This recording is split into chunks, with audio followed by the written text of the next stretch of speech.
Not everyone can make awesome Disney home decor, but awesome Disney home decor can come from anywhere. It's a Ratatouille reference. I'm not trying to be cocky.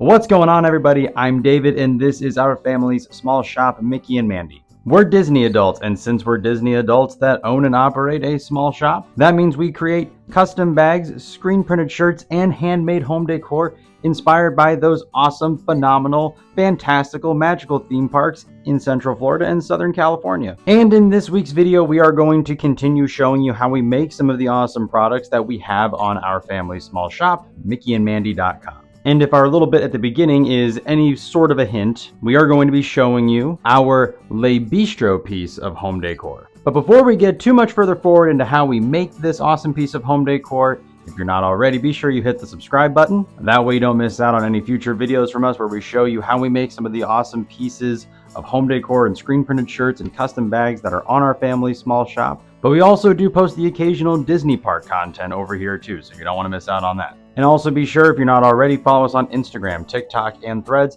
That way you can stay in the loop on new product drops, our weekly ready to ship drops, and any sales that we run. And just again, be sure you check us out. That's www.mickeyandmandy.com. Now it's time to pull on that yellow strap and let's ride. So we really started adding home decor to our catalog back in about 2020-ish. And the first piece that I actually got to add onto our shop was a Splash Mountain inspired piece. It was actually a whole series. And from there, we just kind of kept adding various pieces of Disney mountain decor. But then we realized we wanted to add home decor that is subtle and for the Disney adult at home. So for a while, what we actually had were these longer signs, and it had these very intricate corners on them, and it said coffee in the middle, and the O was Mickey head. It was super cute. And there were hooks that you could add onto the bottom too, so you can hang your favorite Disney mugs from this sign. And then we added a Be Our Guest sign. That one is available on our shop. And the idea was to kind of add Disney home decor into your living room, your dining room, your kitchen. And it's this sign that I'm going to show you how we make today is the one that I was like, it'd be really cool for a Disney adult to have this hanging in their kitchen somewhere. So, Le Bistro. I hope I'm pronouncing that right. It is a larger piece, but it is perfect for any of those subtle Disney fans, or any fans of the highly underrated film Ratatouille, or if you're a fan of Remy's Ratatouille adventure over at Epcot. This home decor is for you.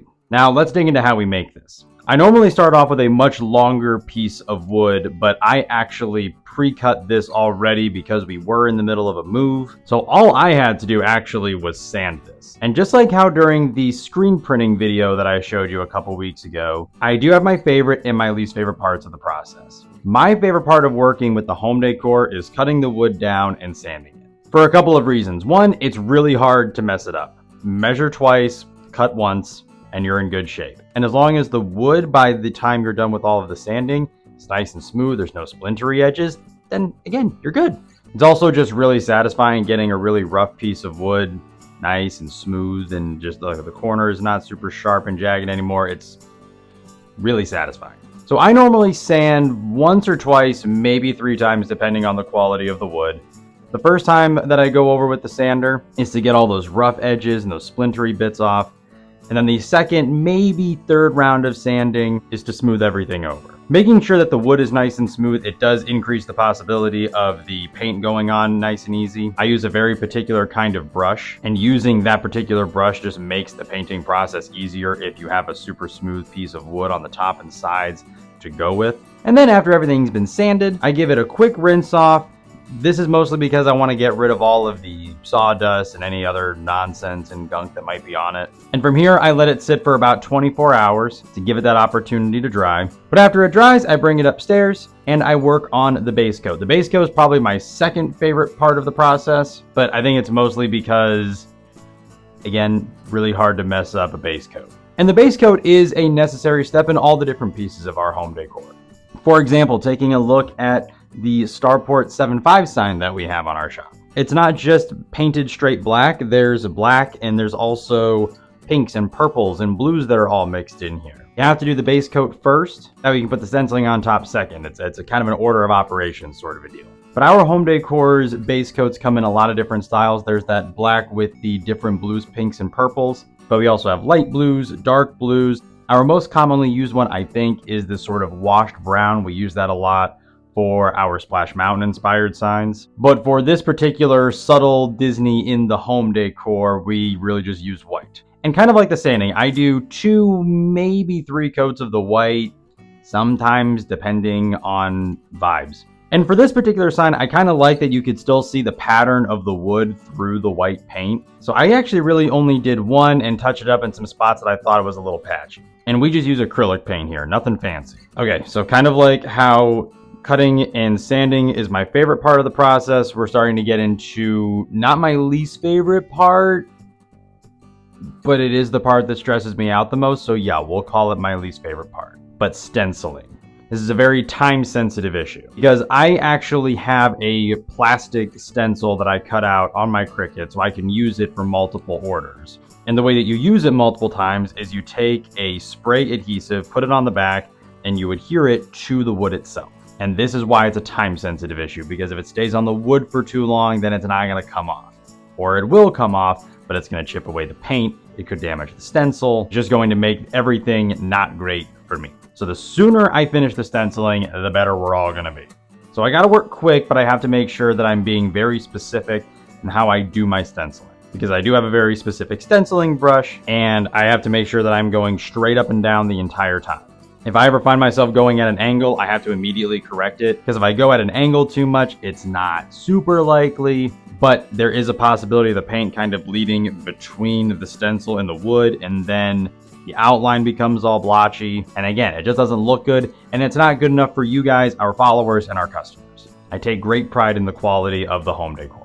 So if we all believe in fairies and we snap our fingers, a little bit of faith, trust, and pixie dust, we take off the stencil and everything looks good. And from here, the next step in the process is touching up the breaks in the stencils. But David, why do you have breaks in the stencil? That doesn't make any sense. But it does, you see. So when I go to design a stencil, I have to make sure that I include little breaks in certain letters. Reason for this is because the center of the letter has to still maintain some kind of a contact with the rest of the stencil, or else the center of that letter is going to just completely fall out. So this is the case for A's, B's, D's, in this case O's. And it's not a big deal because I have very specific touch-up brushes. There's a little bit of paint, go over it a couple of times, so that way it is a complete shape.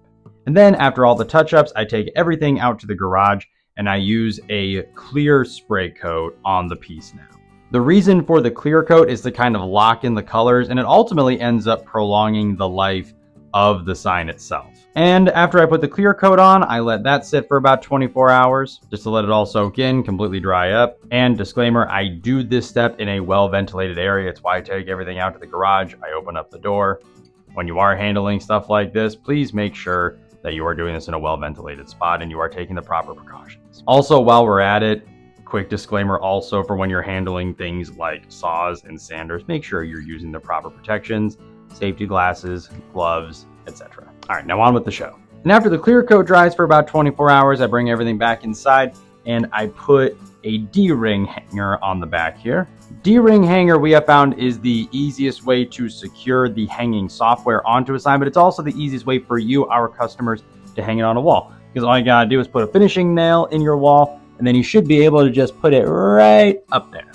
Everything that I have on my wall behind me is with a D-ring hanger, just right on a finishing nail. And most of our signs really only ever require the one D-ring hanger. I think the biggest boy that we've got is our Skipper Canteen sign, and that's because there's 3 different bits and pieces to it. And if you want to learn more about that particular sign, go check out one of my first videos where I break down the home decor that's on our backdrops. And at this point, the sign is done. It is ready to go to be a part of whatever magical collection you have in your home to remind you of the wonder of the Disney parks. And those are more or less the steps in the process that we take in making one of the pieces of home decor that we have on our family small shop, Mickey and Mandy.